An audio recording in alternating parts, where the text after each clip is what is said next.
चलो स्टार्ट करते हैं ना। लास्ट क्लास में स्ट्रिंग के अंदर स्टैंडिंग वेव पढ़े थे और उसके क्वेश्चन भी किए थे कुछ। कुछ क्वेश्चन रह गए, उसको देख लेते हैं। ठीक है, चलिए देखते हैं।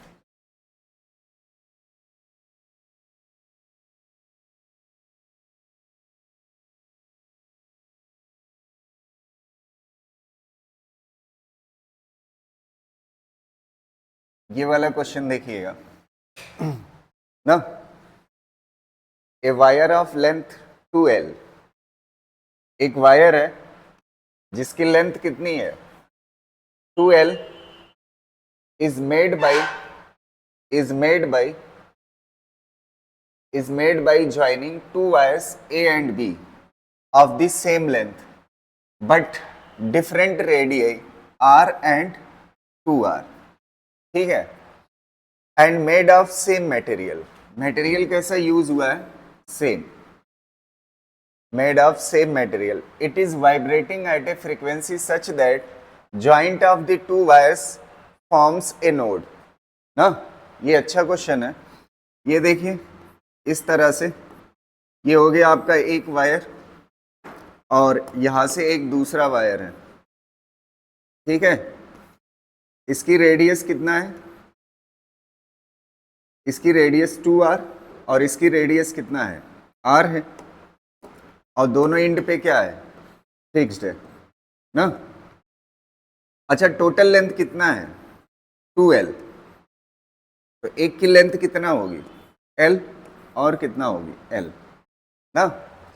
अब कह रहा है vibrating eight A frequency such that joint of the two wires forms a node. यहां पे क्या फॉर्म हो रहा है? नोड फॉर्म हो रहा है ना। यहां पे क्या फॉर्म हो रहा है? नोड फॉर्म हो रहा है। If the number of anti node in a wire A is P, number of anti node in wire A is P and that in B is Q। Wire A में जो anti node बनता है वो कितना बनता है? P।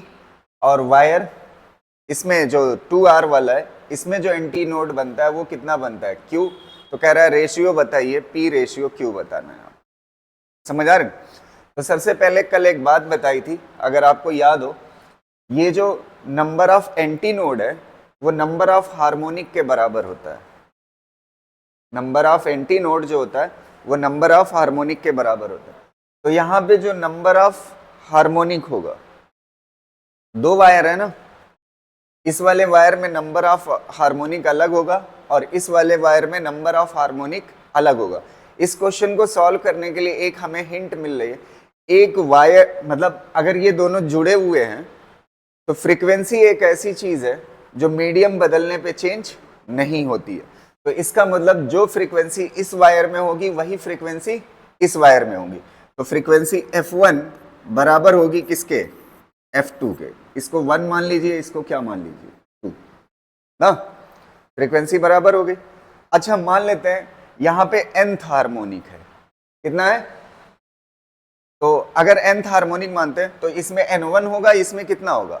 N2 harmonic. दोनों में अलग अलग होगा तो फ्रीक्वेंसी लिख सकते हो ना, N1 और क्या हो जाएगा? N1 हार्मोनिक हो गया। फिर डिवाइड बाई क्या होता है? 2L under root T by mu is equal to क्या होता है? N2 divide by 2L under root T by mu. अच्छा, इसको 1 कर देंगे, इसको 2 कर देंगे। समझिएगा, इसकी रेडियस अलग है, इसकी रेडियस अलग है ना। तो रेडियस अलग अलग होने की वजह से मास पर यूनिट लेंथ क्या होगा? अलग अलग। अच्छा, टेंशन का यहाँ पे क्वेश्चन में कुछ नहीं दिया हुआ है तो आप ये मान के चलेंगे कैसा है? सेम। तो यहां से क्या क्या कट जाएगा? टेंशन क्या हो जाएगा? कट जाएगा। और 2L से 2L क्या हो जाएगा? कट जाएगा। लेंथ दोनों की L और L है तो यहाँ पे क्या हो जाएगा? 2L 2L कट जाएगा। अब बचा क्या है यहाँ पे? N1 divide by root mu 1 और यहाँ पे क्या बचा है? N2 divide by root mu 2। यही बचा है ना। अब म्यू 1 और म्यू 2 की वैल्यू निकाल लेते हैं। ध्यान से सुनिएगा, म्यू 1 क्या है? मास मास पर यूनिट लेंथ ना। अच्छा ये बताओ, अगर ये मास पर यूनिट लेंथ है ना, तो मास को आप क्या लिख सकते हो, rho into volume divide by length, यही लिख सकते हो ना। अच्छा वॉल्यूम क्या होता है, रो इंटू वॉल्यूम क्या होता है, area into length divide by length, length से लेंथ क्या हो जाएगा, कैंसिल। मतलब मास पर यूनिट लेंथ यानी म्यू की जगह पे आप क्या लिख सकते हो, रो इंटू एरिया। एक जगह और बता चुका हूं इस बात को, मास पर यूनिट लेंथ की जगह पे क्या रख सकते हो, रो इंटू एरिया। तो यहां पे क्या हो जाएगा बताइए, N1 divide by rho 1 into area 1 is equal to N2 divide by rho 2 into area 2। सबसे पहले ये बताइए दोनों मटेरियल कैसे हैं, सेम। अगर सेम होंगे मटेरियल तो डेंसिटी भी क्या हो जाएगी, घट जाएगी। अब क्या बचेगा, N1 डिवाइड बाई इसका पहले का एरिया कितना होगा, सिलेंडर है पाई आर स्क्वायर होगा ना, कितना होगा पाई आर स्क्वायर, तो under root pi R square is equal to N2 under root. अच्छा एक बात बताओ, यहां पे कितना होगा एरिया, रेडियस कितना है, तो पाई आर स्क्वायर करोगे तो आर का स्क्वायर करोगे तो कितना, 4 pi R square, pi R square क्या हो जाएगा, कैंसिल। तो N1 divide by N2 is equal to कितना हो जाए, N1 divide by N2 is equal to 1/2। अच्छा N1 डिवाइड बाई N2 क्या है, ये हार्मोनिक्स का रेशियो है। आपसे पूछा क्या था, एंटी नोड्स का रेशियो, तो जो हार्मोनिक्स का रेशियो होगा वही एंटी नोड्स का होगा, बस आंसर होगा, कर लीजिए, हो गया। अगला क्वेश्चन देखिएगा,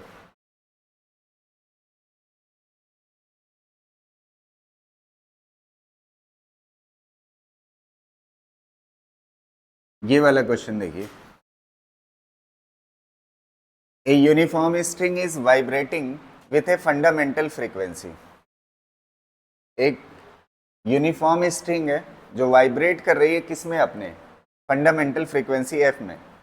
the new frequency if radius and length both are doubled, radius and length. सबसे पहले फंडामेंटल फ्रीक्वेंसी का फार्मूला देखिए, एफ इज इक्वल टू क्या होता है, 1/2L, और यहाँ पे क्या होता है under root T by mu. अच्छा म्यू, म्यू में रेडियस छिपी हुई है ना, म्यू को आप क्या लिख सकते हो, है म्यू को आप क्या लिख सकते हो, रो इंटू एरिया, और एरिया कितने के बराबर होता है rho into pi R square. अच्छा ये बताओ 1/2L और आर स्क्वायर है उस पर रूट है, तो आर को बाहर कर सकते हो ना, नीचे क्या हो जाएगा LR, और इधर क्या हो जाएगा टी बाई कितना रह जाएगा रो पाई। इतना हिस्सा देखिए एल और आर को छोड़ करके, बाकी जिन चीजों का जिक्र नहीं है उन सबको क्या ले लेंगे, कांस्टेंट। तो frequency is inversely proportional to क्या हो जाएगा, 1/LR। अब देखिए किसको किसको डबल किया है, लेंथ और रेडियस। अगर दोनों को डबल करोगे तो फ्रीक्वेंसी कितना गुना है, 4 टाइम्स कम हो जाएगी, तो कौन सा हो जाएगा,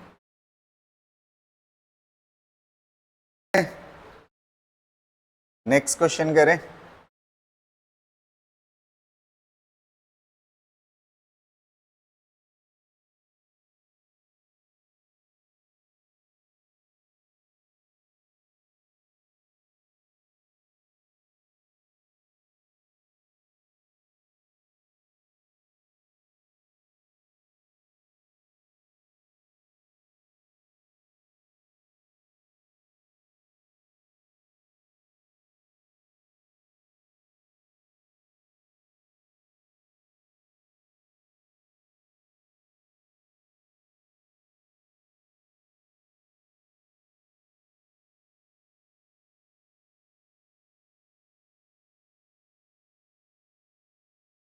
इस वाले क्वेश्चन को देखिएगा, एक मिनट पढ़िए।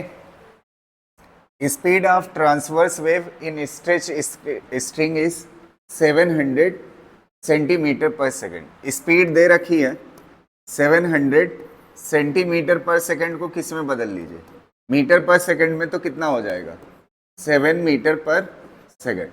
अब कह रहा है if the string is 2 metre long the frequency with which it resonate in fundamental mode ना।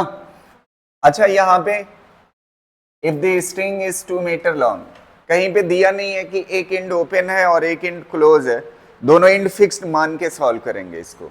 दोनों एंड कैसा मान करके, अगर ये मेंशन नहीं है ना दोनों एंड फिक्स्ड है या एक एंड, तो आप कैसा मान के सॉल्व करोगे, दोनों एंड कैसा है फिक्स्ड है, तो दोनों एंड अगर फिक्स्ड है तो वेलोसिटी आपको पता है, ठीक है। आपसे क्या पूछ रहा है, fundamental frequency.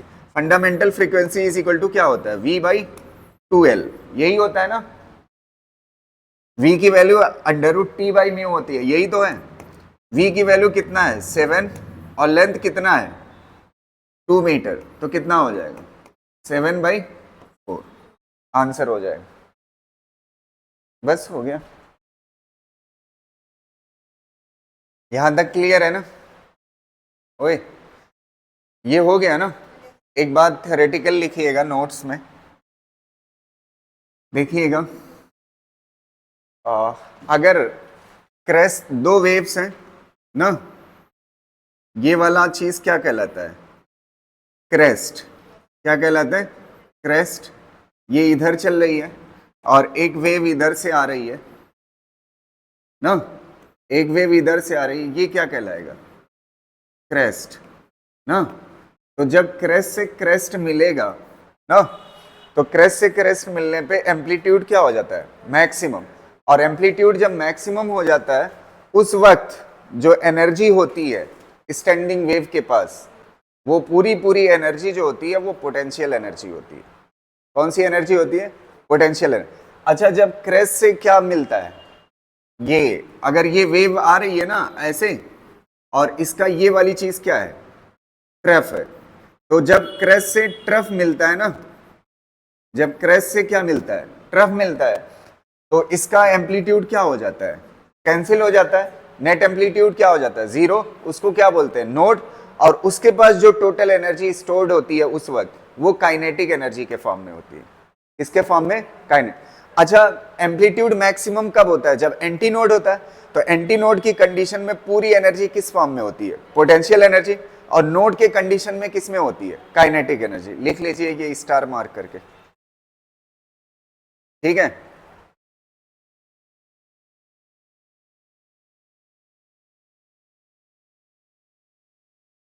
at the point of antinode, at the point of antinode,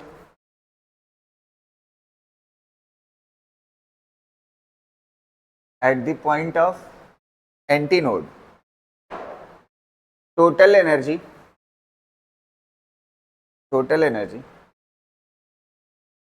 is in the form of, is in the form of कौन सी potential energy, is in the form of potential energy, ठीक है potential energy. और अगला point लिखिएगा at the point of node, at the point of node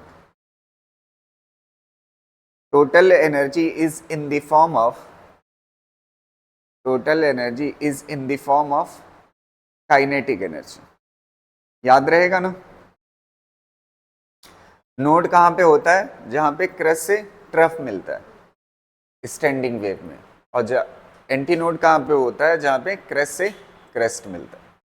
ये दो बातें इंपॉर्टेंट थी। अब standing wave in string when one and is fixed,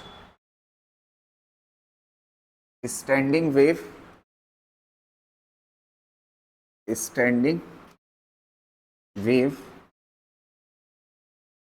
in string when one and is fixed.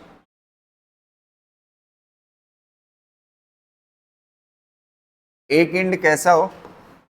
Fixed हो। When one and is fixed. ठीक है, अभी तक हम किसके लिए पढ़े थे? दोनों फिक्स थे। अब हम किसके लिए पढ़ेंगे? वन एंड फिक्स्ड हो। तो देखिएगा, ये वन एंड फिक्स्ड है, ये रस्सी हो गई आपकी, ठीक, और इसमें वन एंड फिक्स्ड है, ये हो गई आपकी रस्सी, और इसमें वन एंड फिक्स्ड है। तीन पिक्चर से हमें समझ आ जाएगा क्या हो रहा है इसमें। समझ आ रही ना बोल? अच्छा, जिधर फिक्स्ड होता है उधर क्या होता है? जहां पे फिक्स्ड होता है वहां पे क्या होता है? नोड। क्या होता है? नोड होता है। इसमें ऐसे बनेगी, ऐसे वेव बनेगी ना। ये ऑसिलेट कर, जिधर फ्री है उधर क्या बनेगा? एंटी नोड, और जिधर फिक्स्ड है वो क्या बनेगा? नोड बनेगा। तो अब देखिए, जब ये ऑसिलेट करेगी तो इस तरह से हो जाएगी, नीचे वाला शेप ऐसा हो जाएगा। समझ आ रही ना बात? ऐसे ऑसिलेट करेगा पार्टिकल, ठीक। इसमें किस तरह से वेव बनेगी देखिएगा, यहां पे एक्सट्रीम से बनेगी,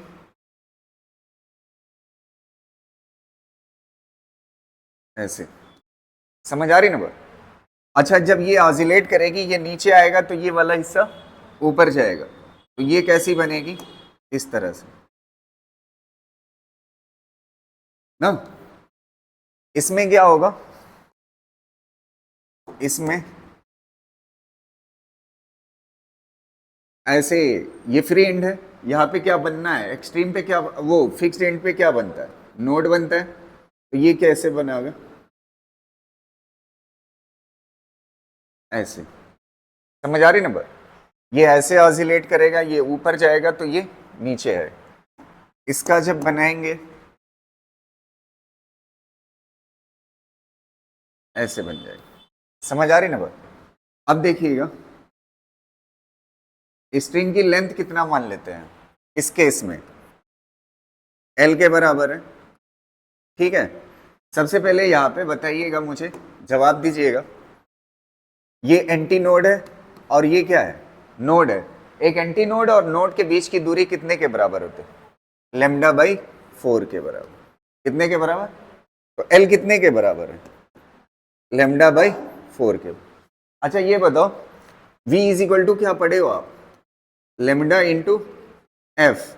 तो मुझे क्या चाहिए? Frequency. Frequency is equal to क्या होगा? v upon lambda. लेमडा की जगह पे कितना हो जाएगा? v अपॉन, यहां से लेमडा इज इक्वल टू कितना हो जाएगा? 4l। और v आप जानते हो कितने के बराबर होता है?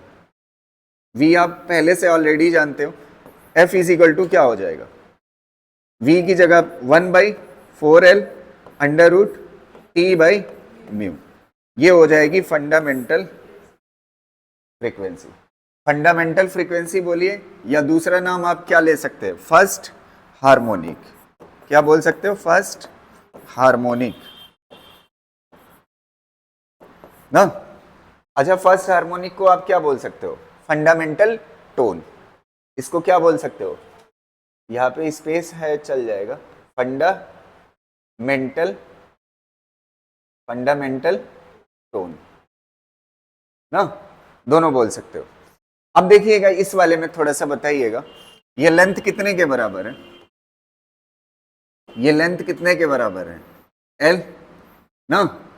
और थोड़ा सा पढ़िएगा इस बार, ये वाली लेंथ कितने के बराबर है? ये नोड है और ये क्या है?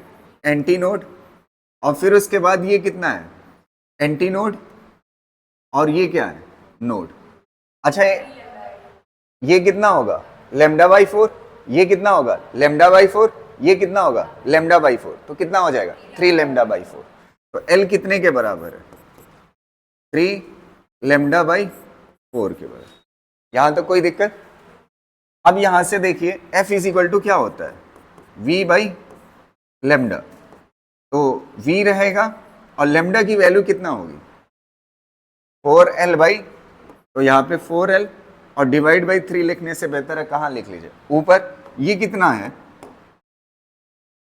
V by 4L, fundamental frequency के बराबर है V बाई 4L, तो यहाँ पे क्या हो जाएगा 3, फंडामेंटल को क्या बोलते हैं F1, ये अगर F1 है ना, फंडामेंटल को क्या बोलते हैं F1, तो 3 टाइम्स F1, तो इसका मतलब हार्मोनिक कौन सा होगा थर्ड, हार्मोनिक कौन सा होगा थर्ड।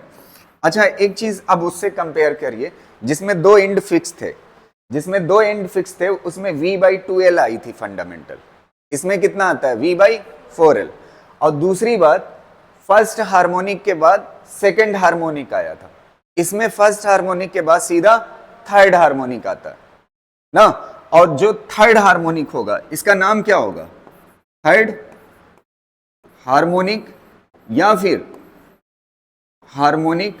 और मैंने आपको कल डेफिनेशन बताई थी, जो फर्स्ट फंडामेंटल टोन के बाद जो टोन होती है उसे क्या बोलते हैं ओवरटोन, तो ये क्या कहलाएगा फर्स्ट ओवरटोन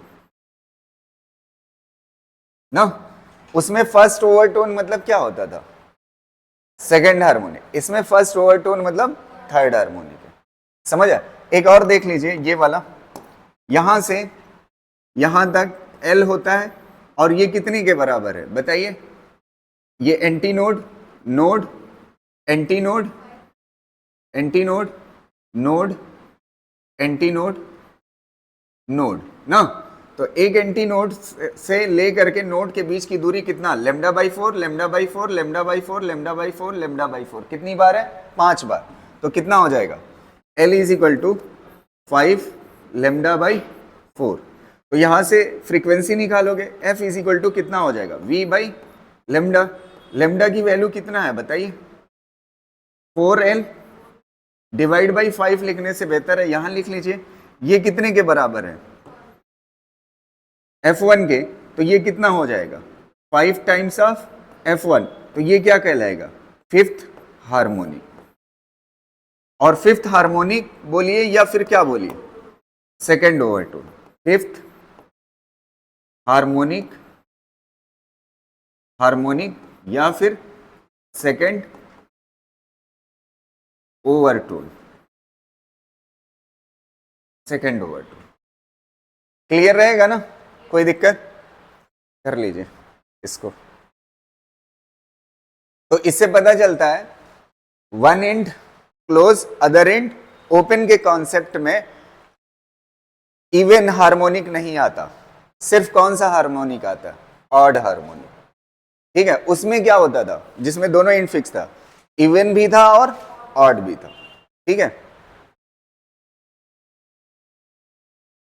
इस वाले का अगर क्वेश्चन आता है कितने नोड बनेंगे कितने एंटी नोड, आप गिन सकते हो बना करके, ठीक है, कोई दिक्कत नहीं है, समझ पा रहे हो ना।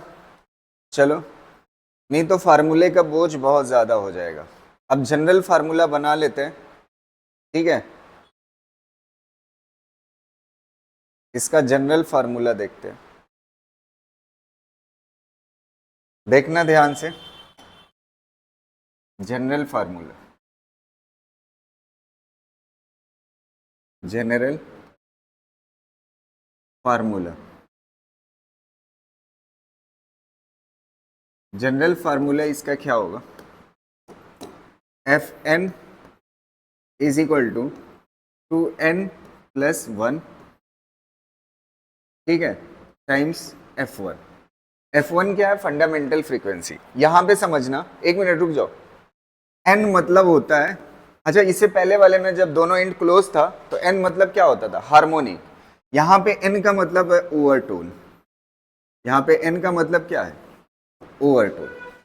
अब देखिए ध्यान से मैच कर रही है कि नहीं सारी, अरे यार देखो मैच कर रहा है कि नहीं सारी चीजें, अगर n इज इक्वल टू 0 ले लो, इसका मतलब n इज इक्वल टू 0 होगा, तो ये Fn इज इक्वल टू क्या हो जाएगा F1, n is equal to 0 मतलब कोई ओवरटोन नहीं, मतलब फंडामेंटल की बात कर रहे हैं, किसकी बात कर रहे हैं फंडामेंटल, तो Fn इज इक्वल टू क्या हो जाएगा F1, क्लियर है। अगर n is equal to 1 first overtone, तो आप पढ़ चुके हो फर्स्ट ओवरटोन मतलब क्या होता है थर्ड हार्मोनिक, देखिए बन रहा है कि नहीं, n की वैल्यू 1 लीजिए तो कितना हो जाएगा, थर्ड हार्मोन। अगर ओवरटोन दूसरा है तो 2 लीजिए तो कितना हो जाएगा, फिफ्थ हार्मोन। तो इससे पहले जब क्लोज इंड होता था तो n मतलब क्या होता था, हार्मोनिक। यहां पे क्या है, n मतलब ओवरटोन। अच्छा एक चीज और देखिए, ये वाली चीज ध्यान से देखना, L is equal to length 2n plus 1 lambda by 2, length की बात कर रहा हूं। ये वाला फार्मूला देखिए, ये वाला पहले में लेंथ कितने के बराबर है, लेमडा बाई 4, इसमें और इसमें देखिए वही आएगा, सीधा लेंथ बता देगा। ईमानदारी से बताइएगा, अगर फर्स्ट ओवरटोन की देखें, फर्स्ट ओवरटोन छोड़ दीजिए, पहले फंडामेंटल की देखिए, तो n की वैल्यू क्या होगी, 0, तो कितना आएगा, लेमडा बाई 4।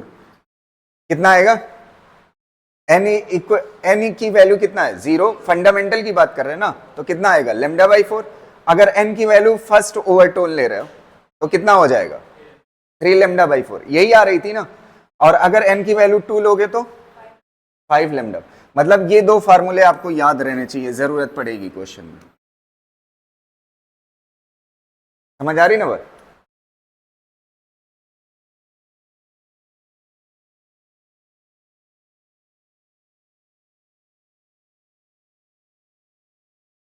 एक मिनट सुनिएगा, 2 एंड फिक्स पे सारे क्वेश्चन आए हैं। अगर एक एंड फिक्स्ड है और एक एंड ओपन है तो इस पे क्वेश्चन जानते हैं किस पे आता है, आर्गन पाइप पे। किस पे आता है, आर्गन पे। तो अभी आर्गन पाइप को रिलेट करके मैं पढ़ाऊंगा, तब न्यूमेरिकल कराऊंगा इसके। समझ पा रहे हैं ना?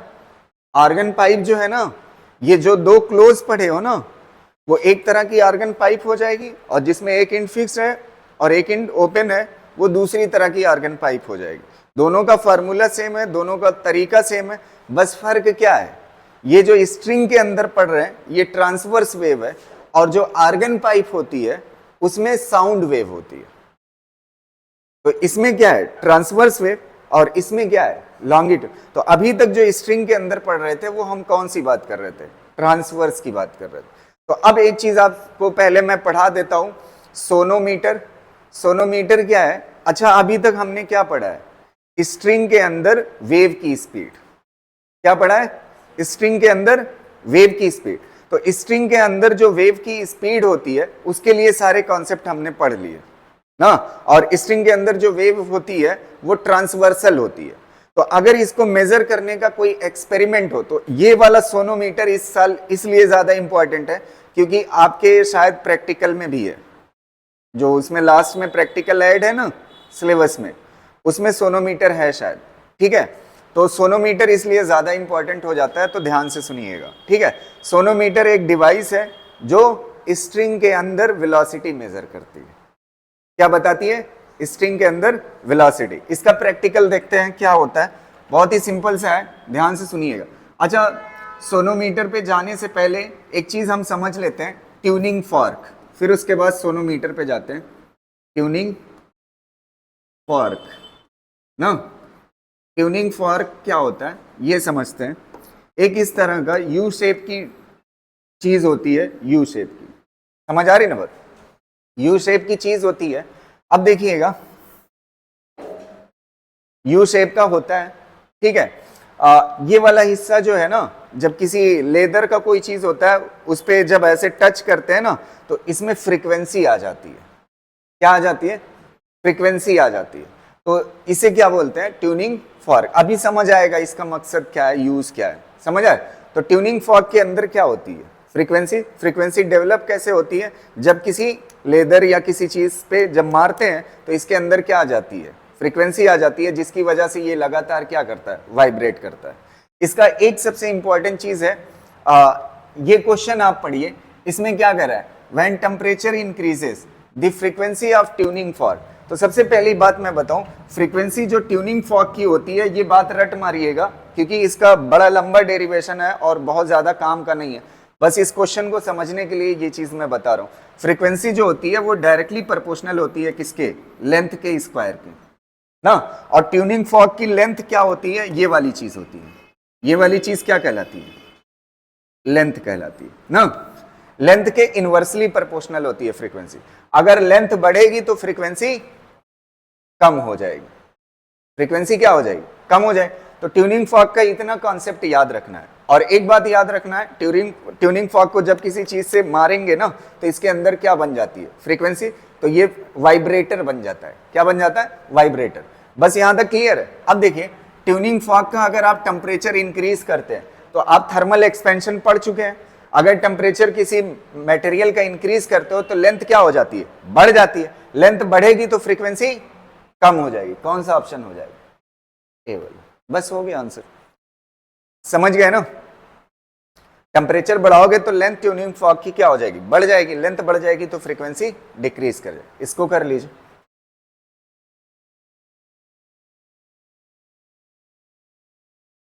जैसे साइकिल की ब्रेक देखे हो, साइकिल की ब्रेक, उसमें ऐसे यू टाइप का लगा होता है ना, वही ट्यूनिंग फॉर्क होता है। उसी तरह का साइकिल का ब्रेक जो होता है उसमें ऐसा ही लगा होता है, वही है tuning fork.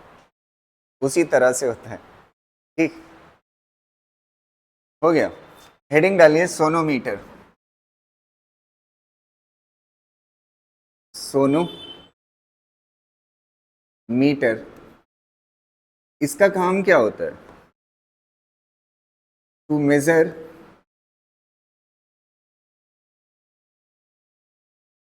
to find the wave speed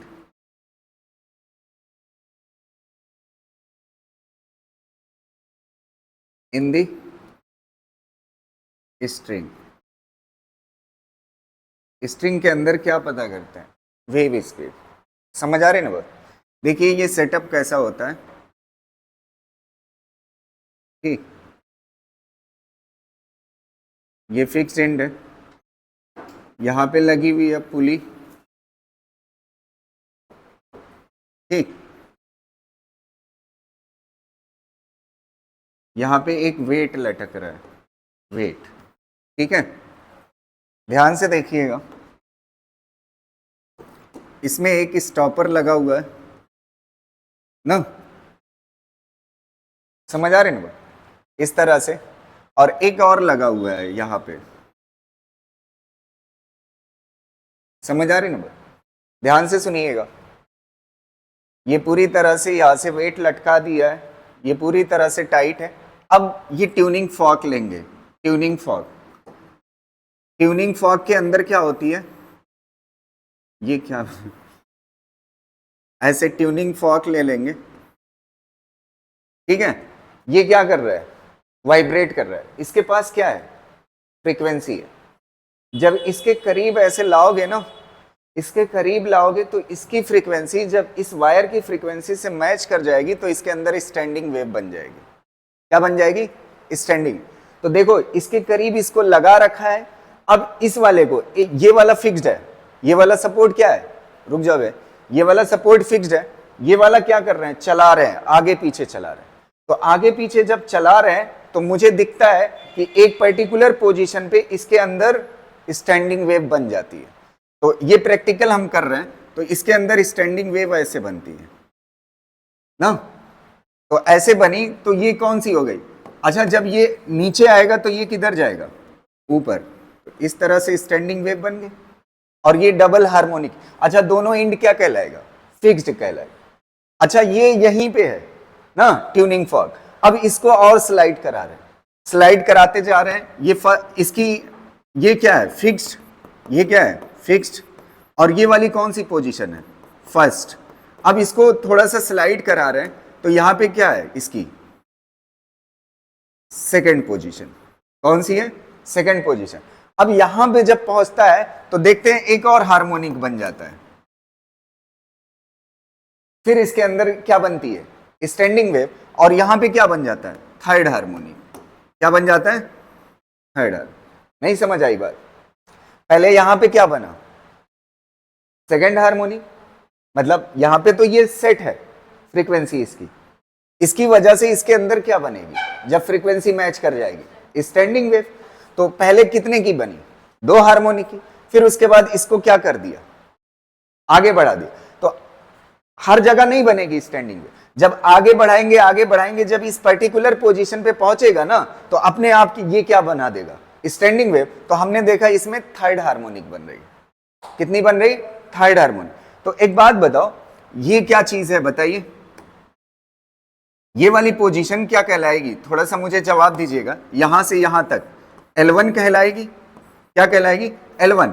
तो यहां से यहां तक कितना कहलाएगी? सेकेंड पोजीशन क्या कहलाएगी? L2। अच्छा, L2 माइनस L1 बताइए कितने के बराबर है? L2 माइनस L1 कितने के बराबर है? दो नोड्स के बीच की दूरी ना, दो नोड्स के बीच की दूरी ना, दो नोड्स के बीच की दूरी कितना होती है? Lambda by 2। तो लेमडा इज इक्वल टू क्या हो जाएगा? 2L2 minus L1। ये प्रैक्टिकली आप रीडिंग पढ़ सकते हो ना, ये प्रैक्टिकल हम कर रहे हैं। क्या कर रहे हैं? प्रैक्टिकली पहले क्या पढ़ लिया? L1 जिसपे स्टैंडिंग वेव बनी, और फिर उसके बाद प्रैक्टिकली हमने क्या पढ़ लिया? L2 जिसपे थर्ड वाली बनी। अब दोनों की लेंथ का डिफरेंस तो मुझे पता है, तो यहां से निकाल लेंगे, इंटू 2 कर देंगे तो क्या मिल जाएगा? लेमडा। अच्छा, इसकी ट्यूनिंग फॉर्क की फ्रीक्वेंसी पहले से ही पता है, किस फ्रीक्वेंसी का ट्यूनिंग फॉर्क है, तो V इज इक्वल टू क्या होता है? Lambda into F. एफ किसकी ले लेंगे आप? ट्यूनिंग फॉर्क की। और लेमडा यहां से निकल आएगा, आपको पता चल जाएगी वेव के अंदर स्पीड, वो स्ट्रिंग के अंदर स्पीड क्या है। समझ आ रही ना बात? ये जुगाड़ है, कर लीजिए। जैसे यहाँ पे सोनोमीटर पढ़े, अब देखिए ओवरऑल एक बात बता दूं, जैसे हम पढ़ते आए, पहले हम स्ट्रिंग के अंदर जो वेव बनती है वो कैसी होती है? ट्रांसवर्स वेव के दो पार्ट पढ़े हमने। एक में दोनों एंड फिक्स था, और एक में एक एंड फिक्स था, दूसरा एंड रिलैक्स मतलब फ्री था ना। ये दो पार्ट पढ़े किसके? ट्रांसवर्स वेव के। फिर उसके बाद लास्ट में वो उसको कैलकुलेट करने का जो एक्सपेरिमेंट है वो कौन है? सोनोमीटर। ये पढ़ लिया। ऐसे ही पढ़ेंगे हम कौन सा? Sound wave. साउंड वेव के दो पार्ट होंगे, दोनों एंड ओपन होंगे, एक में क्या होगा? एक एंड क्लोज होगा, एक एंड ओपन होगा, एकदम वैसे। फिर उसके बाद साउंड वेव की वेलोसिटी पता करने के लिए हमारे पास कॉलम होता है, वाटर कॉलम। जैसे यहाँ पे सोनोमीटर है, वैसे वहां पे क्या होता है? वाटर कॉलम होता है। तो बस वहीं पे चैप्टर कंप्लीट हो जाता है। समझ गए ना पैटर्न क्या है? ठीक है। वो कौन सी है? लॉन्गिट्यूडनल वेव साउंड है? नहीं, ये पूरा सेटअप सोनोमीटर, इसीलिए टू फाइंड लिखा है। फाइंड मतलब कैलकुलेट करके आता है, ये वैल्यू नहीं देता, रीडिंग नहीं देता। समझ आ रही?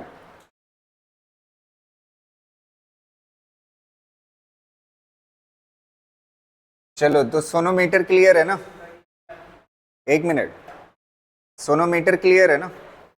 चलिए इस क्वेश्चन को करते हैं। ये सोनोमीटर पे बेस्ड है और काफी टाइम से ये आ चुका है। ठीक है। क्वेश्चन क्या है?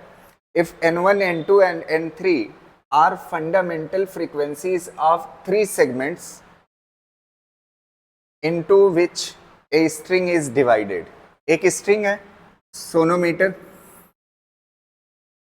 ठीक है, और इसको कितने सेगमेंट में डिवाइड करते हैं?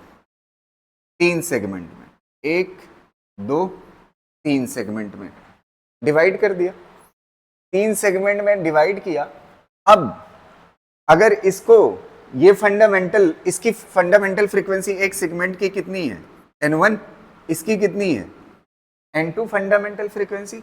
और इसकी कितनी है? N3 ना। अब कह रहा है then the original fundamental frequency n of the string, n of the string. अगर पूरे स्ट्रिंग की बात करें, पूरे स्ट्रिंग की ना, अगर पूरी स्ट्रिंग की बात करें, उसकी जो फंडामेंटल फ्रीक्वेंसी है पूरे स्ट्रिंग की, वो जानते हैं कितने के बराबर है? n के बराबर। नहीं समझ आया? पूरी स्ट्रिंग है, पूरी स्ट्रिंग को एक बार वाइब्रेट कराओ तो इसकी फंडामेंटल फ्रीक्वेंसी कितने के बराबर है? n के बराबर।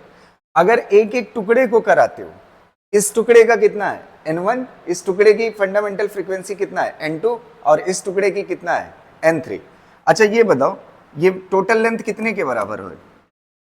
कितने के बराबर? L के बराबर। टोटल लेंथ कितने के बराबर, एल के बराबर। तो एक पार्ट की कितने के बराबर होगी, एक पार्ट की कितने के बराबर होगी, L/3। और इसकी कितनी होगी, L/3 ना, और इसकी कितनी होगी, L/3 ना। तो आप बेसिक सी बात क्या बता सकते हो, बेसिक सी बात ये सोच सकते हो, ये जो L है वो कितने के बराबर है? अच्छा यहां पे दिया हुआ है सेगमेंट्स इक्वली डिवाइड है, 3 सेगमेंट्स इनटू विच इक्वली डिवाइडेड नहीं है। तो अगर इक्वली डिवाइडेड नहीं है तो आप इसको क्या ले सकते हो, है L1 L2 और क्या ले सकते हो, L3 ले सकते हो। अच्छा इन तीनों लेंथ का सम कितने के बराबर होगा, L के बराबर। तो L is equal to L1 plus L2 plus L3 ना।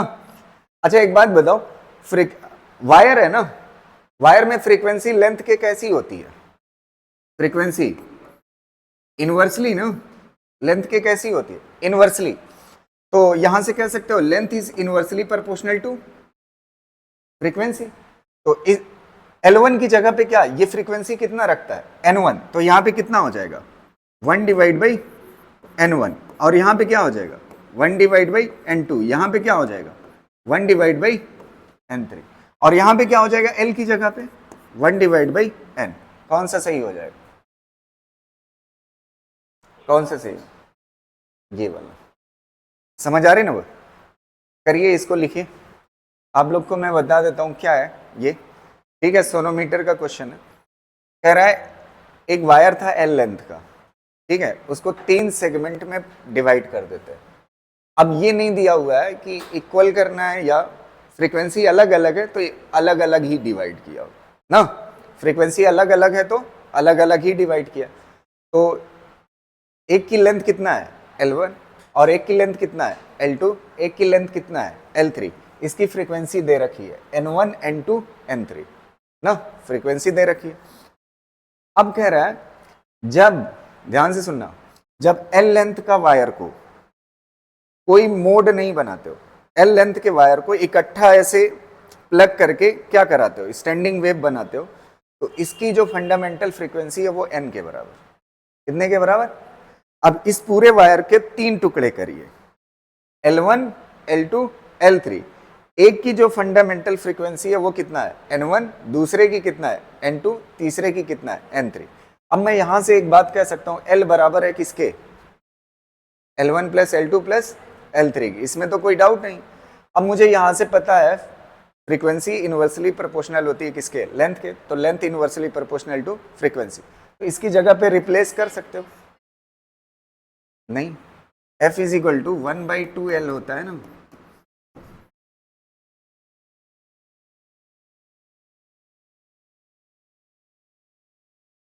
नहीं, L होता है, 2 है, वो ट्यूनिंग फॉर्क की है, ये बता रहा हूं, ये वायर के लिए ये होती है।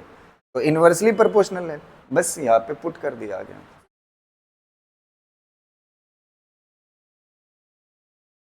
हाँ L3 का,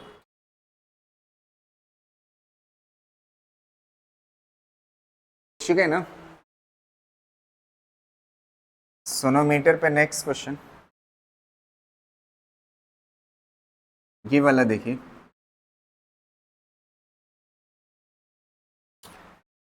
fundamental frequency of sonometer wire is N।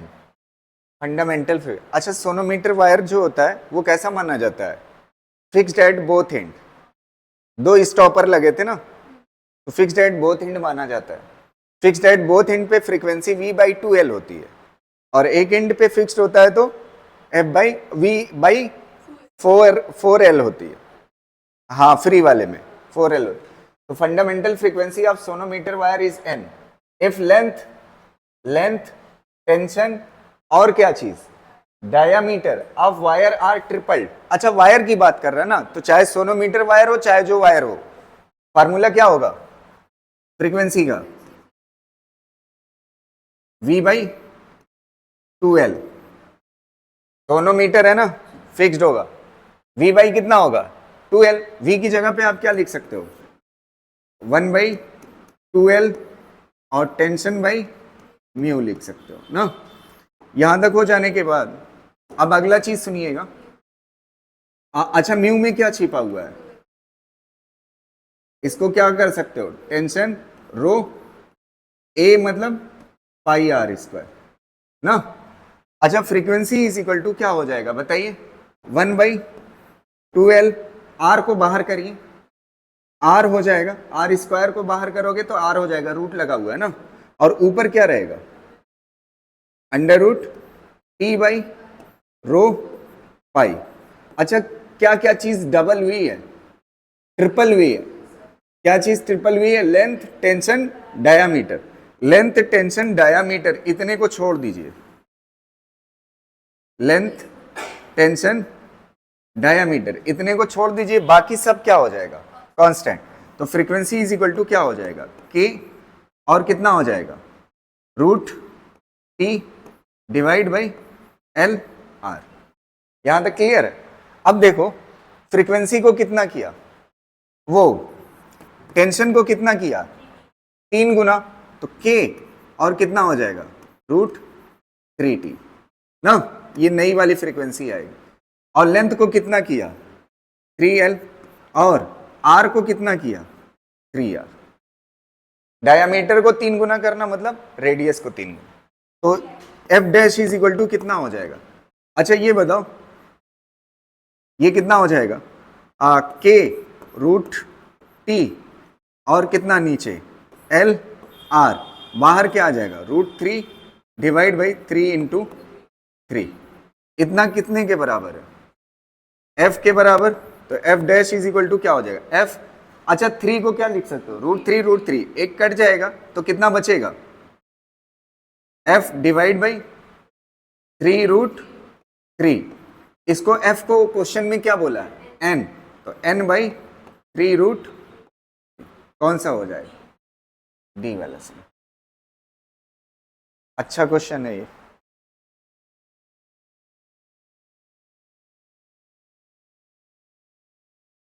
ठीक है, तो इसी के साथ आपका ट्रांसवर्स वेव कंप्लीट। अब हम पढ़ेंगे साउंड वेव। इस चैप्टर का लास्ट टॉपिक है, नहीं कल होगा, कल एकदम आराम से खत्म कर देंगे। जल्दबाजी करते तो हो जाता, लेकिन कोई मतलब नहीं बनता है कि नहीं।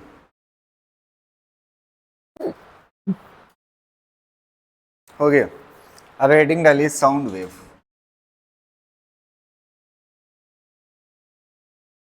साउंड वेव,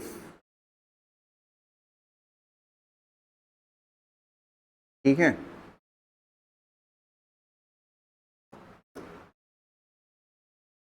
साउंड वेव कैसी होती है, लॉन्गिट्यूडनल।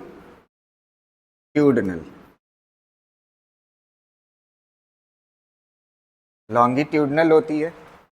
लॉन्गिट्यूडनल की पहचान क्या होती है, अगर पार्टिकल, ये मीन पोजीशन है, इधर ऑसिलेट कर रहा है ना, और इसी डायरेक्शन में वेव भी क्या होती है, चलती है, तो ये क्या कहलाता है, ये पार्टिकल का ऑसिलेशन है और इसी डायरेक्शन में क्या चलती है, वेव चलती है, तो इसे क्या बोलते हैं, लॉन्गिट्यूडनल। समझ आ रही ना। अब इसमें कुछ बहुत ज्यादा परेशान नहीं होना है, मैंने इक्वेशन ट्रांसवर्स के लिख करके बताई थी। ये वाली इक्वेशन क्या होती थी, बोलिएगा, y is equal to A sine omega T minus के एक्स होती थी ना। अब जानते हैं क्या करना है, सिर्फ ये पार्टिकल y में ऑसिलेट करता था, इस इक्वेशन का मतलब पार्टिकल किधर ऑसिलेट कर रहा है, y में ऑसिलेट कर रहा है ना, और वेव किधर चल रही है, वेव किधर चल रही है, इधर की तरफ ना। वेव ऐसे चलती थी और पार्टिकल ऐसे ऑसिलेट, तो ये y बता रहा है पार्टिकल का ऑसिलेशन, और वेव किस डायरेक्शन में चल रही है, x डायरेक्शन में ना। अब देखो इसकी जगह पे क्या कर देना है, सिर्फ x कर देना। क्या कर देना, x कर देना। पार्टिकल का ऑसिलेशन किधर है, x में, और उसी डायरेक्शन में क्या है, wave a sign omega T minus के एक्स। समझ गए ना। समझ आ रहा है? अच्छा, ये जो इक्वेशन होती है दो फॉर्म में पढ़ी जाती है। ये तो हो गया डिस्प्लेसमेंट फॉर्म। कौन सा हो गया? Displacement form. साउंड वेव जो है दो तरीके से पढ़ी जाती है, डिस्प्लेसमेंट के फॉर्म में और प्रेशर के फॉर्म में। किसके फॉर्म में? प्रेशर के फॉर्म। जब इस इक्वेशन को प्रेशर के फॉर्म में लिख, अच्छा ये x क्या है? पार्टिकल का डिस्प्लेसमेंट ना, और a क्या है? एम्पलीट्यूड। मैक्सिमम जो डिस्प्लेसमेंट हो सकता है उसे क्या बोलते हैं? एम्पलीट्यूड बोलते हैं। अब ऐसे ही प्रेशर का जब लिखोगे तो यहाँ पे P आ जाएगा, यहाँ पे क्या हो जाएगा? P not. और कभी कभी बुकों में ऐसे डेल्टा P लिखा होता है, delta P is equal to delta P not, और यहाँ पे साइन, यहाँ पे ओमेगा टी माइनस के एक्स, यहाँ पे एक वर्ड एक्स्ट्रा होता है प्लस पाई बाई 2। इसका मीनिंग आप समझ पाए? ये डिस्प्लेसमेंट इक्वेशन है किसकी? साउंड वेव की। और ये वाली कौन सी इक्वेशन है? प्रेशर इक्वेशन है। इसके फेज में और इसके फेज में कितने का डिफरेंस है? पाई बाई 2 का। कितने का? पाई बाई 2 का। कहने का सेंस ये है, अगर इसका, इस वाले का अगर आप देखोगे साउंड वेव का, साउंड वेव यहां से शुरू हो रही है ना, इसमें डिस्प्लेसमेंट वाली ये है ना, तो इसके लिए जानते हैं क्या होगी? इसके लिए कहां से साउंड वेव शुरू होगी? एक्सट्रीम से। कहां से शुरू होगी? एक्सट्रीम से। हाँ, प्रेशर वाली के लिए। समझ आ रही ना? मतलब कहने का सेंस ये है, अगर इसका नोड होगा ना डिस्प्लेसमेंट वाले का, तो प्रेशर वाले का वहां पे क्या होगा? एंटी नोड होगा। मतलब दो तरीके से आप पढ़ते हो, एक फार्मूला ये है ना, और एक फार्मूला ये। इसको ऐसे भी लिख सकते हो, जानते हो कैसे? Delta P is equal to delta P not, sine की जगह पे साइन 90 प्लस थीटा क्या हो जाता है? कॉस, और यहां पे क्या हो जाएगा? ओमेगा टी माइनस के एक्स। ये भी हो सकता है। समझ आ रही ना बात? क्लियर रहेगा ना? साइन को अगर कॉस के फॉर्म में लिखना चाहते हो तो ये 90 हट जाएगा। समझ आ रहे? तो एक चीज याद रखिएगा, डिस्प्लेसमेंट और प्रेशर वेव में कितने का फेज डिफरेंस होता है? 90 का। ये सबसे इंपॉर्टेंट क्वेश्चन यहाँ पे। समझ गए ना? क्लियर रहेगा? हाँ, अब एक चीज आपको दिक्कत करेगी, ये एम्पलीट्यूड तो आपने पढ़ा है, ये एम्पलीट्यूड क्या होता है?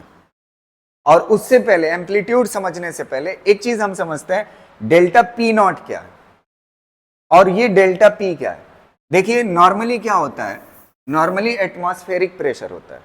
क्या होता है? जैसे ये प्रेशर वेव बनी हुई है, ध्यान से सुनना, ये प्रेशर वेव है, ये कौन सी है? Pressure wave.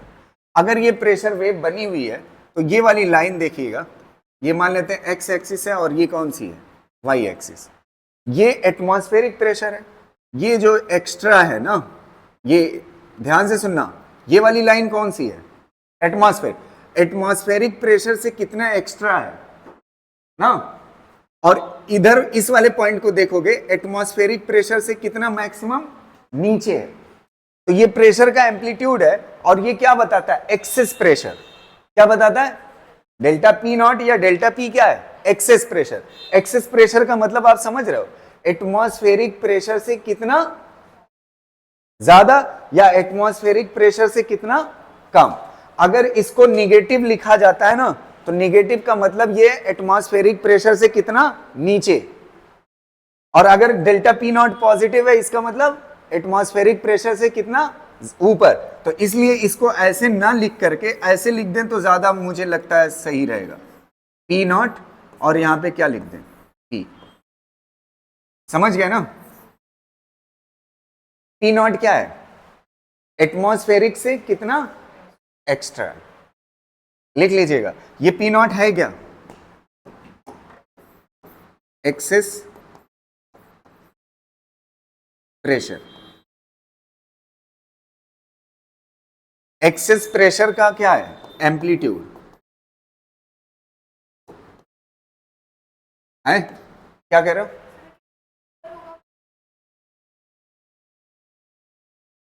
वो भी एक्सेस ही कहलाएगा, बस पॉजिटिव और निगेटिव होगा। एक मिनट सुनो, एक चीज कंफ्यूज नहीं करनी है।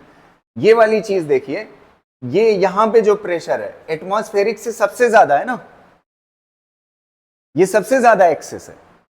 अच्छा, ये वाला पॉइंट कम है ना, तो ये एम्पलीट्यूड वाला एक्सेस है, मतलब मैक्सिमम जो एक्सेस हो सकता है। समझ आ रही ना बात? एम्पलीट्यूड किसे कहते हैं? मीन पोजीशन से जो, तो मैक्सिमम ये है ना, तो ये वाला प्रेशर ये है एक्सेस प्रेशर का एम्पलीट्यूड, मतलब मैक्सिमम वाला लेना है। समझ आ रही ना? ये पॉजिटिव भी हो सकता है और ये, समझ आ, अगर ऊपर है तो पॉजिटिव, नीचे है तो नेगेटिव। क्लियर रहेगा ना? ये कर लीजिए।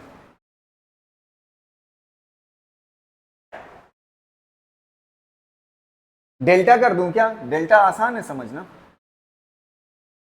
है चल जाएगा ना, एक्सेस प्रेशर है। आप एकदम क्लियर वर्डों में लिख लीजिएगा, मतलब किससे? एटमॉस्फेरिक प्रेशर से जितना एक्स्ट्रा है।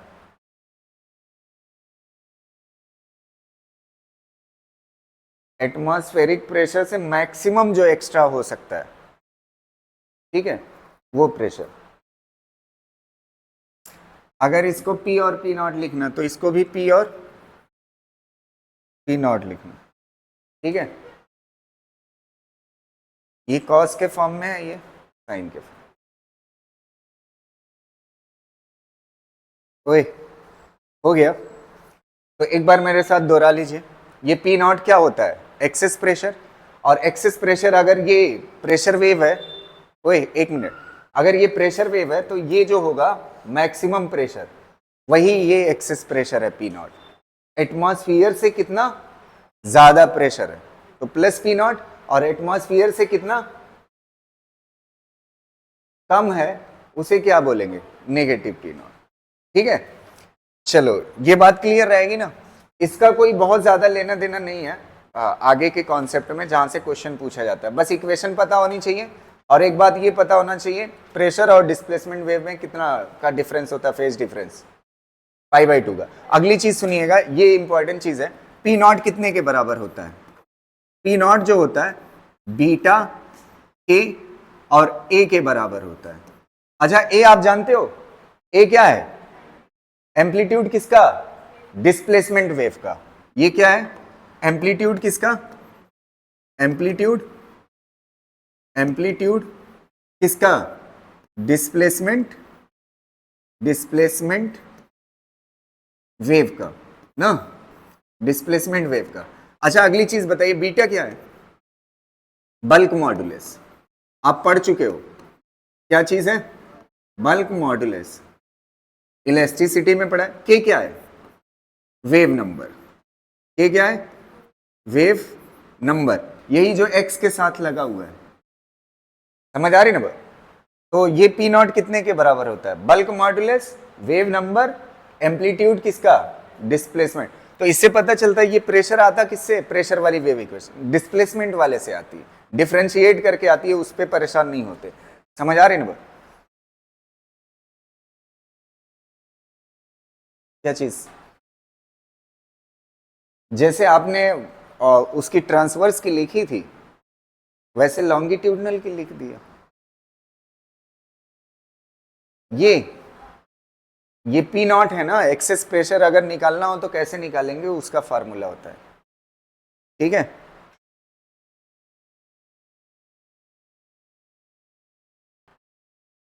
ये बात समझ आई?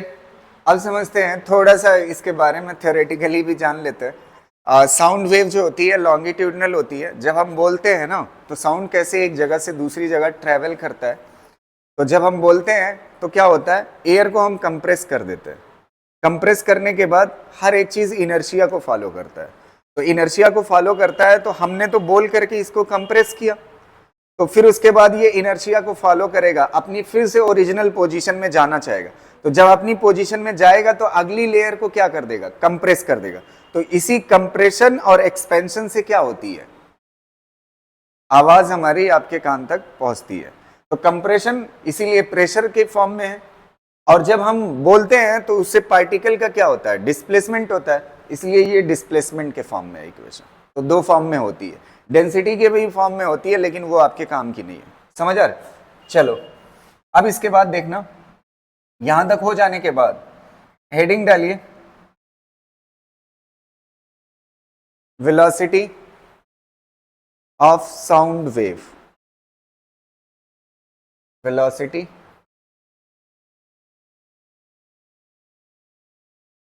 या sound wave speed, sound wave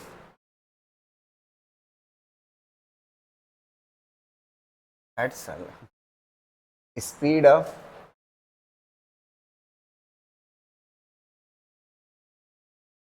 of sound wave. ठीक है। अच्छा, स्ट्रिंग के अंदर स्पीड क्या होती थी? स्ट्रिंग के अंदर speed v is equal to T by mu होती थी ना, टी बाई म्यू। वो तो वेव स्पीड है। स्ट्रिंग के अंदर क्या होती थी? v is equal to root T by mu. ओए, v इज इक्वल टू कितना होता था? रूट टी बाई म्यू होता था। ऐसे इसके अंदर साउंड के अंदर साउंड वेव की जो स्पीड होगी किसी मीडियम में, वो जानते हैं कितने के बराबर होगी? v is equal to under root T की जगह पे जानते हैं क्या आ जाएगा? अच्छा, टी को आपने क्या बोला था? किसकी वजह से होता है? इलास्टिसिटी की वजह से, इलास्टिक प्रॉपर्टी के। यहां पे मॉडुलस ऑफ इलास्टिसिटी आ जाएगा। और ये क्या होता था? मास पर यूनिट लेंथ। इसकी जगह पे क्या आ जाएगा? डेंसिटी ना। तो ये कौन सी चीज है? मॉडुलस ऑफ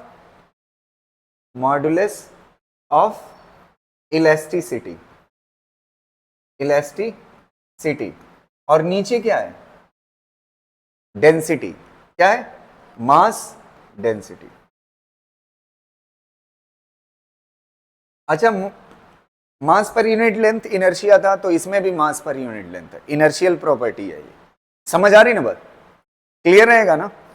अच्छा, ये वाला v is equal to lambda into F जो होता है, ये दो जनरल फार्मूला है ना।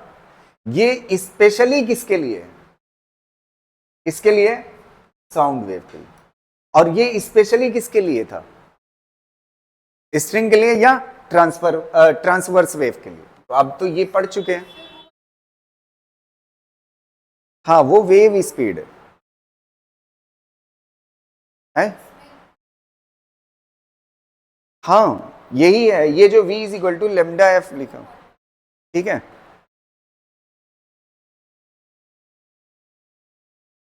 वही तो मैं कह रहा हूं, वो जनरल फार्मूला, ये स्पेशल है। आगे देखते हैं हमने क्या पढ़ा। स्पीड ऑफ साउंड किसके बराबर होता है? E डिवाइड बाई रो के। E क्या है? Coefficient of elasticity. क्या है E? कोएफिशिएंट ऑफ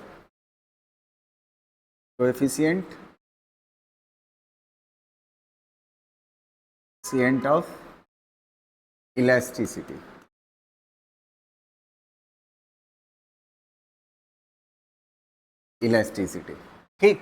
और रो क्या है? Mass density. ये हम ऑलरेडी पढ़ चुके हैं। ठीक, यहां तक क्लियर है? अब देखिए, ये स्पीड ऑफ साउंड है। ठीक, अगर मुझे स्पीड ऑफ साउंड सॉलिड्स के अंदर देखनी है, किसके अंदर देखनी है? सॉलिड्स के अंदर। तो सॉलिड के अंदर अगर स्पीड ऑफ साउंड देखना है, तो आपको इलास्टिसिटी में मैंने पढ़ाया था, ये स्पीड ऑफ साउंड बराबर होगा, यहां पे मैंने आपको पढ़ाया था, ये जो कोएफिशिएंट ऑफ इलास्टिसिटी है वो सॉलिड्स के लिए क्या होता है? Young modulus. इलास्टिसिटी में पढ़ा चुका हूं, ठीक है। तो यहां पे क्या हो जाएगा? ई की जगह पे young modulus divide by density. ये स्पीड ऑफ साउंड किसके अंदर हो गया? सॉलिड्स के अंदर। किसके अंदर हो गया? सॉलिड्स के अंदर। और अगर हमें लिक्विड और गैसेस के अंदर जानना है, लिक्विड एंड गैसेस ना, तो स्पीड ऑफ साउंड क्या होगा? स्पीड ऑफ साउंड बराबर होगा इसके, ये जो आपका क्या है? यंग मॉडुलस ना, ये y है, यंग मॉडुलस। ठीक, ये सॉलिड्स के अंदर है, मैं पढ़ा चुका हूं यंग मॉडुलस क्या होता है।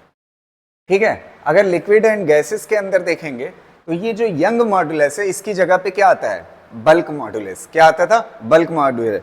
अगर आपको भूल गया होगा तो आप इलास्टिसिटी का चैप्टर में देख लीजिएगा, ठीक है। तो यहाँ पे क्या हो जाएगा, यंग मॉडुलस की जगह पे bulk modulus divide by density. ये हो गया हमारा फार्मूला वेव स्पीड का, ठीक है, साउंड वेव स्पीड का, ठीक है। ये बी क्या है, बीटा क्या है, बल्क मॉडुलस, क्या है, बल्क मॉडुलस। क्लियर रहेगा? तो इतना कॉपी कर लीजिए पहले, फिर बात करते हैं, ठीक।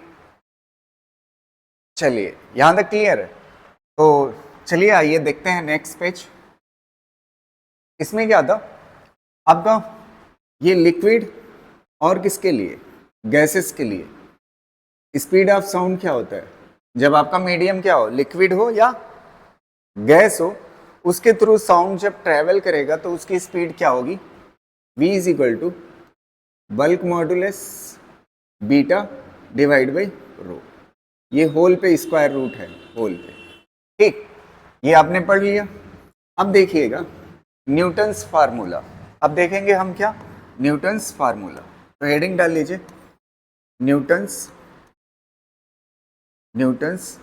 फार्मूला, ठीक है। न्यूटन ने क्या बताया, सबसे पहले वो बात देखिएगा। न्यूटन ने बताया कि जब साउंड ट्रैवल करता है किसी मीडियम में तो वो जो प्रोसेस होता है वो आइसोथर्मल होता है। जब साउंड किसी मीडियम में ट्रैवल करता है तो किस प्रोसेस के थ्रू ट्रैवल करता है, आइसोथर्मल। आइसोथर्मल मतलब टेम्परेचर कांस्टेंट रहता है, आइसोथर्मल मतलब टेम्परेचर कांस्टेंट। तो इन्होंने क्या बताया, आइसोथर्मल प्रोसेस ना। साउंड जब ट्रैवल करता है किसी मीडियम से, जब किसी मीडियम से ट्रैवल करता है तो उस दौरान जो प्रोसेस होता है वो कौन सा होता है, आइसोथर्मल प्रोसेस। इसमें टेम्परेचर क्या रहता है, कांस्टेंट रहता है। टेम्परेचर क्या रहता है, कांस्टेंट रहता है। हालांकि ये गलत हो जाता है, इसमें कुछ करेक्शन करना पड़ता है न्यूटन के फार्मूले में। और वैसे भी आपको पता है जब मैं बोलता हूँ, जैसे ही कोई बोला तो तुरंत का तुरंत आप तक आवाज पहुंचती है, तो इसका मतलब बहुत फास्ट प्रोसेस है। कैसा है, बहुत फास्ट प्रोसेस। और थर्मोडायनेमिक्स में मैं बता चुका हूं आइसोथर्मल कैसा प्रोसेस है, स्लो प्रोसेस। कैसा है, स्लो प्रोसेस। और कैसे स्लो प्रोसेस है ये भी बताया था आपको थर्मोडायनेमिक्स में, ठीक है। तो साउंड तो बड़ी तेजी से चलता है, लेकिन इन्होंने कहा ठीक है मान लेते हैं हम न्यूटन की बात।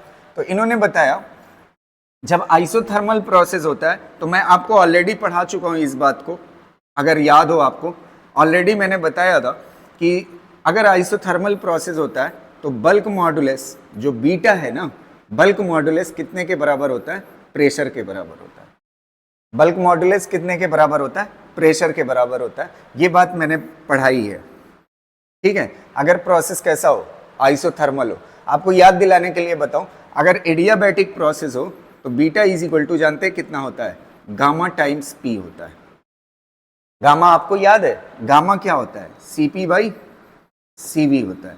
ये आपको याद आ रहा होगा, ठीक है, मैं पढ़ा चुका हूं, ठीक। तो अभी फिलहाल एडियाबैटिक की बात नहीं कर रहे, न्यूटन की बात कर रहे। न्यूटन ने बताया प्रोसेस कैसा है, आइसोथर्मल। आइसोथर्मल प्रोसेस में बल्क मॉडुलस किसके बराबर होता है, प्रेशर के। तो स्पीड क्या हो जाएगी, वेव की स्पीड क्या हो जाएगी, बल्क मॉडुलस की जगह पे क्या आ जाएगा, प्रेशर डिवाइड बाई क्या आ जाएगा, डेंसिटी।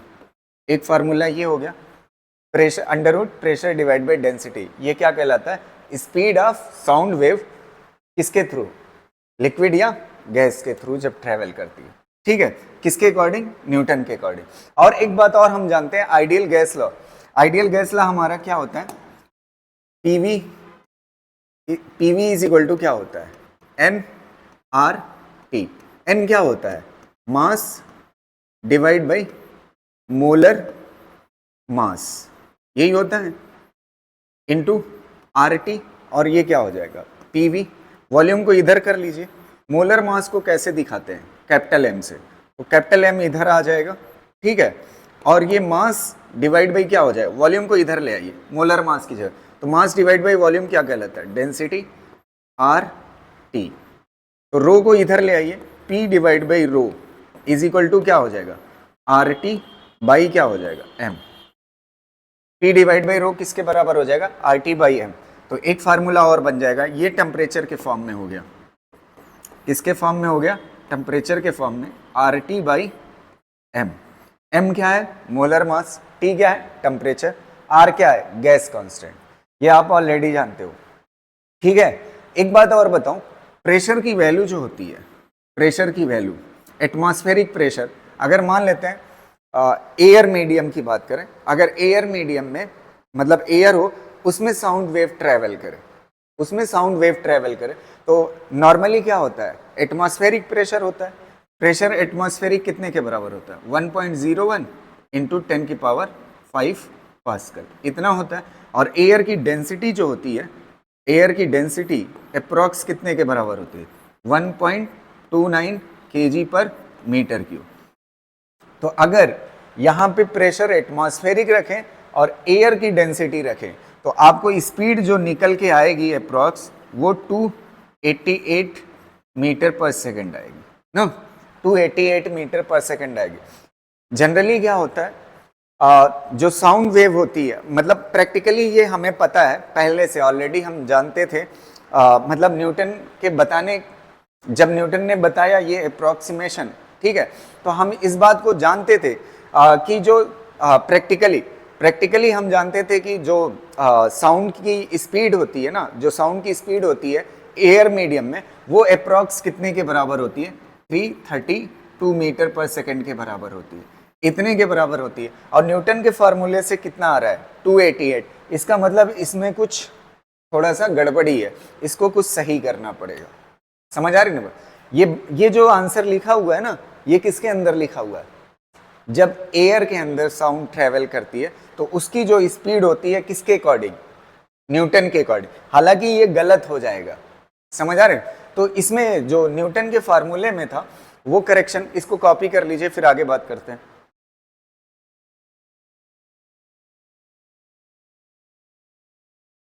ठीक, तो यहां तक क्लियर है ना। तो प्रैक्टिकली हमने क्या देखा, जो साउंड की स्पीड एयर में होती है वो 332 होती है, और न्यूटन वाले फार्मूले से कैलकुलेट करते हैं तो 288 आ रही। तो इसका मतलब इसमें कुछ थोड़ा करेक्शन की ज़रूरत है। तो फिर एक साइंटिस्ट आते हैं जिनका नाम क्या है, लैपलास। क्या नाम है, लैपलास। तो क्या लिखेंगे, लैपलास करेक्शन। लैपलास ने इसमें करेक्शन किया, ठीक है, स्पेलिंग थोड़ा देख लीजिएगा, वैसे सही होगी, लैपलास करेक्शन। लैपलास ने इसमें करेक्शन किया। इन्होंने बोला कि हाँ, न्यूटन ने जो बताया है कि जो साउंड वेव ट्रेवल करती है वो आइसोथर्मल प्रोसेस के थ्रू साउंड ट्रेवल करता है ना, ऐसा नहीं है, बल्कि प्रोसेस जो होता है वो एडियाबैटिक होता है। कैसा होता है, एडियाबैटिक प्रोसेस, एडियाबैटिक प्रोसेस होता है। और आपको ऑलरेडी पता है ये बात, अगर एडियाबैटिक प्रोसेस कैसा होता है, वेरी फास्ट होता है। कैसा होता है, वेरी फास्ट। ये बात मैं बता चुका हूँ थर्मोडायनेमिक्स में। एडियाबैटिक प्रोसेस कैसा होता है, वेरी फास्ट। तो साउंड भी ट्रेवल कैसे करता है, वेरी फास्ट। तो कहीं ना कहीं इससे आंसर आ जाना चाहिए। अच्छा, इसमें जो बल्क मॉडुलस होता है वो कितने के बराबर होता है, बल्क मॉडुलस जो होता है वो कितने, गामा टाइम्स प्रेशर के बराबर होता है। किसके बराबर होता है, गामा टाइम्स प्रेशर के बराबर होता है। अब वेव स्पीड का फार्मूला लिखिए। वेव स्पीड क्या होती है, sound wave speed under root bulk modulus divide by density. तो बल्क मॉडुलस की जगह पे क्या, बल्क मॉडुलस की जगह पे क्या लिख सकते हो, gamma times pressure divide by रो। और इससे पहले आप P डिवाइड बाई रो की वैल्यू निकाल चुके हो, आप देख लीजिए पिछले पेज में। P डिवाइड बाई रो कितने के बराबर है, P divide by row RT by M के बराबर। तो आप यहां पे क्या लिख सकते हो, gamma RT by M। M क्या है, मोलर मास। ये हो गया फार्मूला। ये फार्मूला आपके लिए बहुत इंपॉर्टेंट है, ठीक है, इसको हमें याद रखना है। Gamma RT by M। M क्या है, मोलर मास। गामा क्या है, CP बाई CV। अब मैं यहाँ पे बता देता हूँ गामा क्या होता है, CP बाई CV। ये तीसरी बार मैं बता रहा हूँ, मैंने आपको इससे पहले KTG में पढ़ाया, फिर उसके बाद थर्मोडायनेमिक्स में पढ़ा है। अब तीसरी बार मैं बता रहा हूँ, अब तो थोड़ा सा मुझे लगता है याद हो जाना चाहिए। गामा की वैल्यू मोनो एटॉमिक गैस के लिए, मोनो एटॉमिक गैस के लिए जानते कितना होती है? 1.67। और गामा की वैल्यू डाया के लिए, डाया एटॉमिक के लिए 1.4 होती है। और गामा की वैल्यू ट्राई एटॉमिक के लिए 1.3 होती है अप्रोक्स। ये बात याद है। तो ये हो गया गामा की वैल्यू, ठीक है। आर की वैल्यू आप जानते ही हो, आर कितने के बराबर? 8.314 के बराबर। और टेम्परेचर इस इक्वेशन में जब भी रखना, किस में रखना? केल्विन में रखना, तब जाके सही आंसर आए। अभी ये क्वेश्चन करा दूंगा जिससे क्लियर हो जाएगा। यहां तक क्लियर है? तो ये करेक्शन किसने किया? किसने किया? लैपलास ने। अब देखिए गामा की वैल्यू, अच्छा नॉर्मली एयर की अगर बात करें, एयर की, तो एयर के लिए, एयर कैसी होती है? डायटॉमिक। इसमें ज्यादातर क्या है? नाइट्रोजन और ऑक्सीजन है। तो नाइट्रोजन और ऑक्सीजन दोनों क्या है? डायटॉमिक है। तो अगर ये डायटॉमिक है तो गामा की वैल्यू कितने के बराबर होगी? 1.4।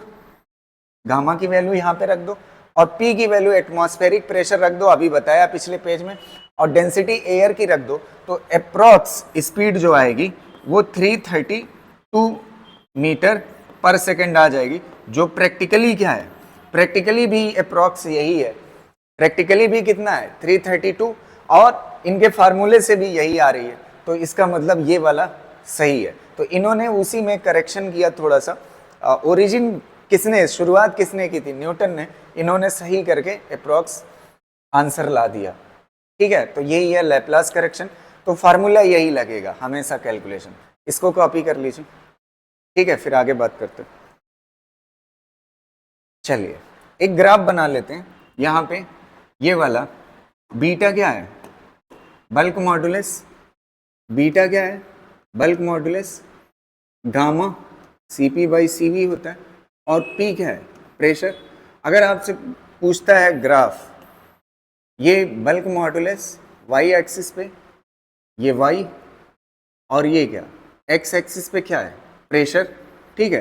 तो ये गामा, गामा क्या है? m है, स्लोप, ठीक है। क्या है? स्लोप है।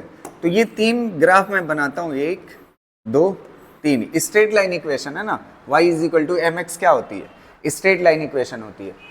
प्लस c तो कुछ है नहीं, तो प्लस c क्या है? 0। इसका मतलब कहाँ से शुरू हो रही है? ओरिजिन से तीनों लाइन, ठीक है। स्ट्रेट लाइन का ग्राफ। अच्छा ये बताओ इन तीनों में से कौन सी मोनो है, कौन सी डाया, कौन सी ट्राया है? तो सबसे ज्यादा स्लोप इसका है। तो सबसे ज्यादा स्लोप, स्लोप मतलब गामा, सबसे ज्यादा गामा किसका है? मोनो का। सबसे ज्यादा गामा किसका है? मोनो का। तो ये वाला किसका है? मोनो। और ये वाला किसका है? डाया। और ये वाला किसका है? ट्राई। क्लियर है ना?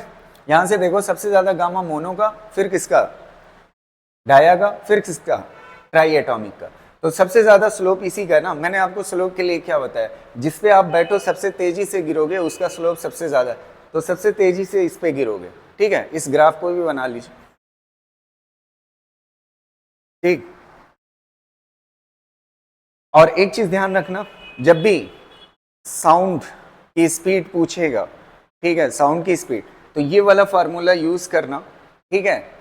ये वाला फार्मूला यूज करना सॉल्व करने के लिए। ये वाला सही है, उसमें करेक्शन थी, मतलब थोड़ा सा गड़बड़ी थी। किसमें? न्यूटन्स वाले में। उससे सही आंसर, हाँ अगर कहता है न्यूटन से ही कैलकुलेट करके दिखाइए तब तो एक अलग बात हो गई। अदरवाइज अगर कुछ मेंशन नहीं है तो सिंपली आप इस फार्मूले से स्पीड बताएंगे साउंड वेव की, ठीक है। चलिए यहां तक कॉपी हो गया। अब थोड़ा सा कुछ क्वेश्चन कर लेते हैं, ठीक है, जिससे हमारी प्रैक्टिस हो जाए। चलिए देखते हैं पहला क्वेश्चन।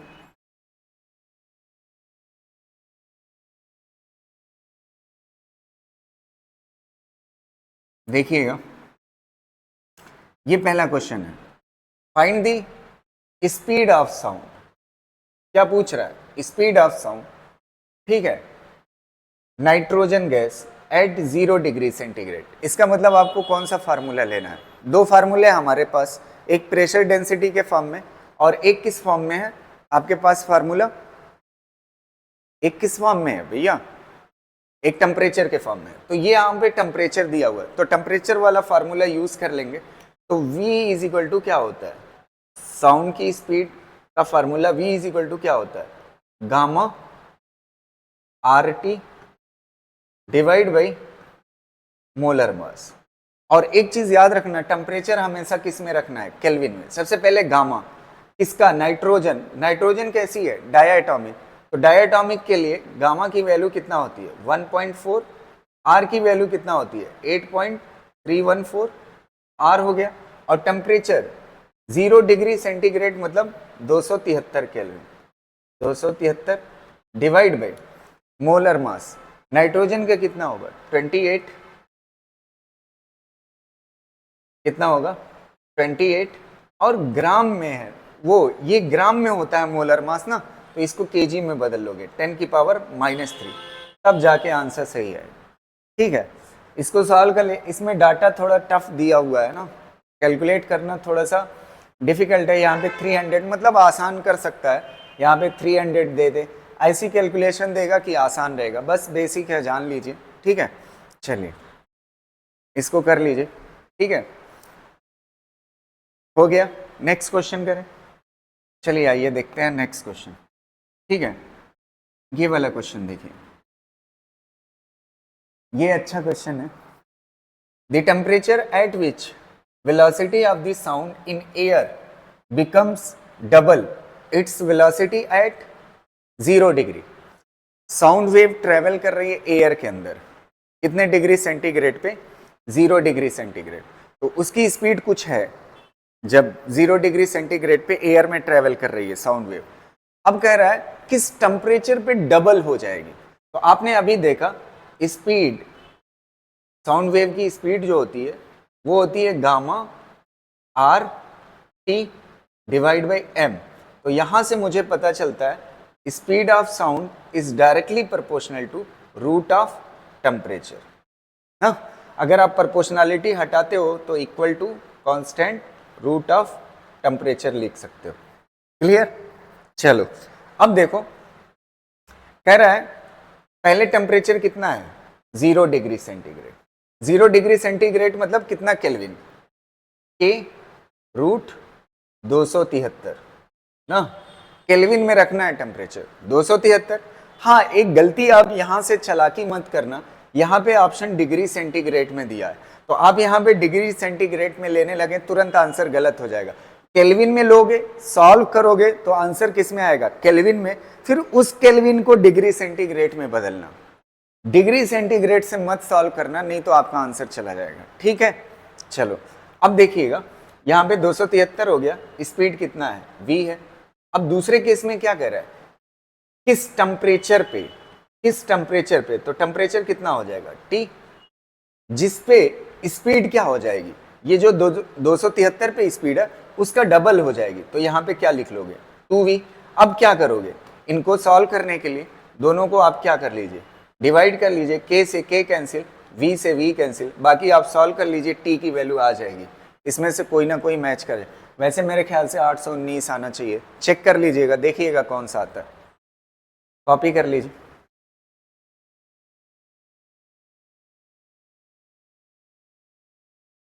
चलिए यहां तक हो गया, आइए नेक्स्ट क्वेश्चन देखते हैं।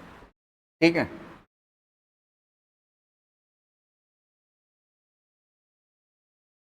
नेक्स्ट क्वेश्चन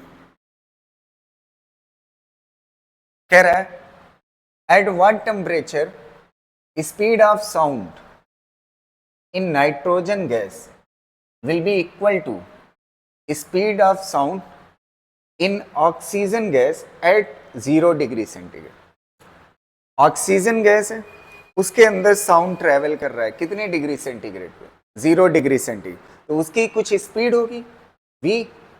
ऑक्सीजन, ऑक्सीजन के अंदर साउंड वेव की स्पीड, ठीक है, वो बराबर है किसके, साउंड वेव की स्पीड नाइट्रोजन के, साउंड वेव की स्पीड नाइट्रोजन के। अब कह रहा है ऑक्सीजन का टेम्परेचर दिया हुआ है, नाइट्रोजन का टेम्परेचर पूछ रहा है, किस टेम्परेचर पे दोनों स्पीड क्या होंगी, सेम होगी।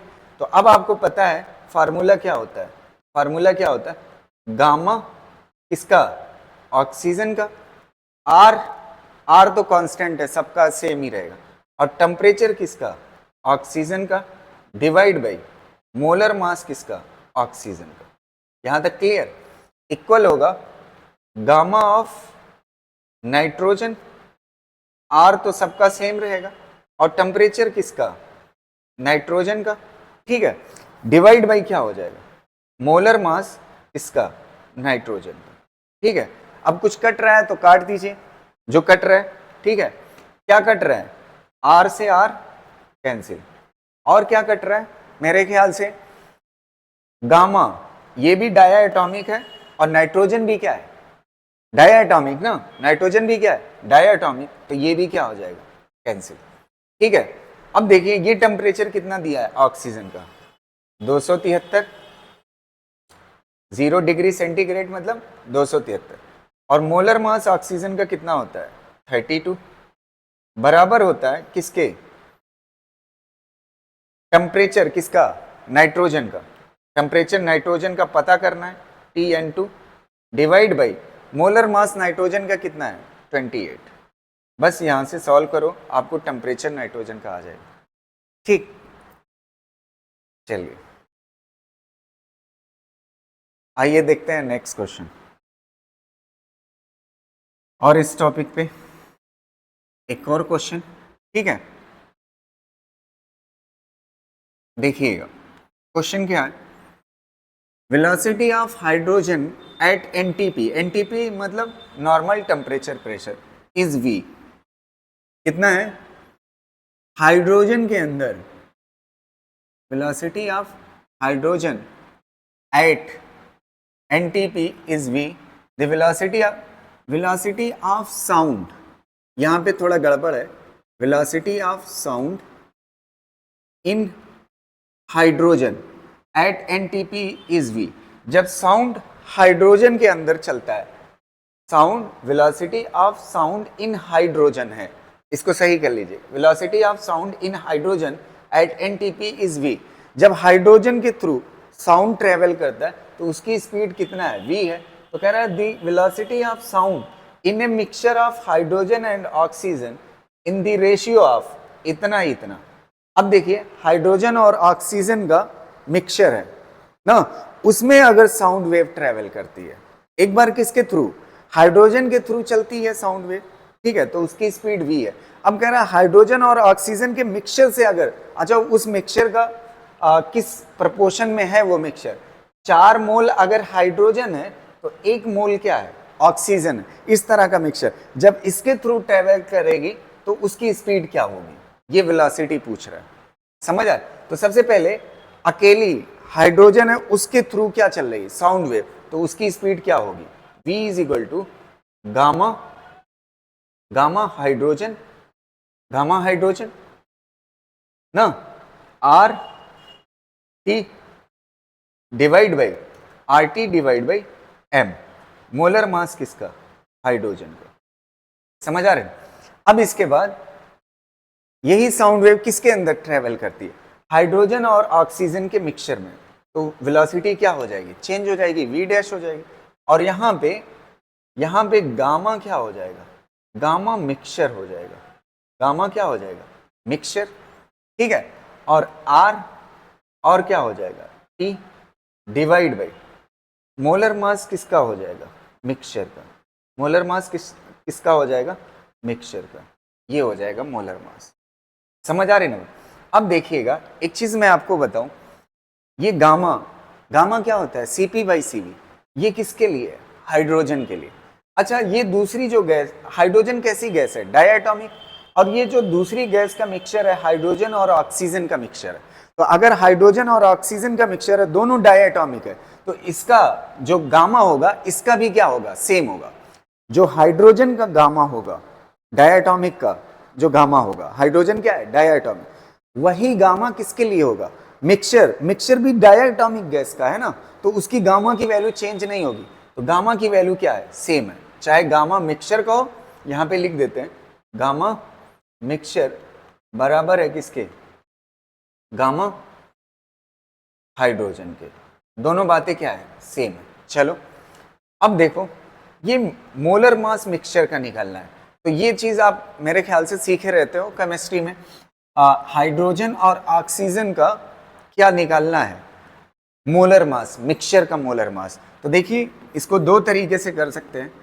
मिक्सचर का मोलर मास अगर आपको चाहिए, इक्वल टू क्या होता है m1 x1 plus m2 x2।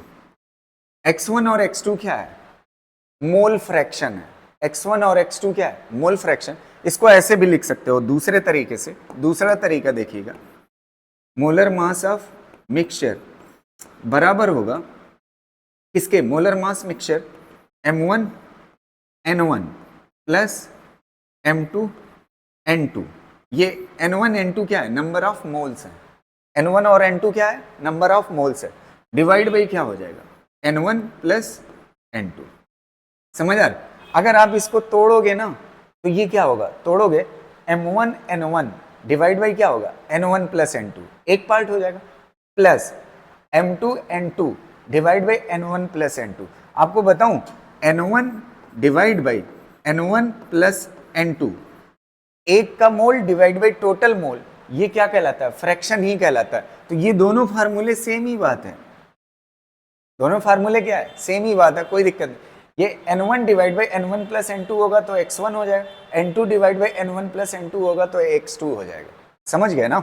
चलिए अब देखिए, इससे आसानी से निकाल सकते हैं m1 क्या है, मोलर मास। पहला कौन सा है, हाइड्रोजन।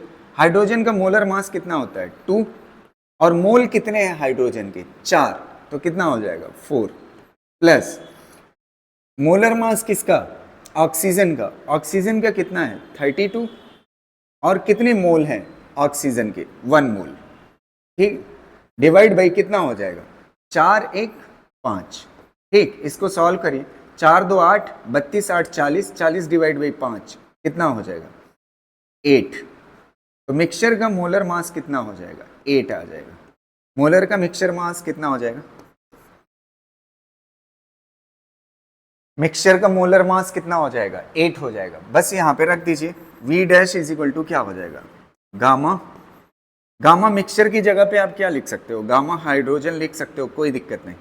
RT डिवाइड बाई 8 को आप क्या लिख सकते हो 4 इंटू 2 ना। अगर इतना हिस्सा देखोगे, इतना हिस्सा कितने के बराबर, इतना हिस्सा जो है ना वो कितने के बराबर, V के बराबर। तो यहाँ पे कितना हो जाएगा V बाई √4 की वैल्यू कितना हो जाएगी 2 हो जाएगी। तो आपको पता है मिक्सचर में जो साउंड की स्पीड होगी वो जो पहले हाइड्रोजन के थ्रू थी उसकी क्या हो जाएगी, आधी हो जाएगी। बस आंसर हो गया, समझ आया?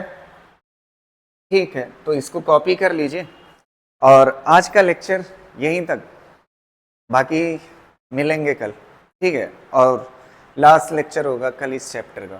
ठीक है, thank you so much, copy कर लीजिए।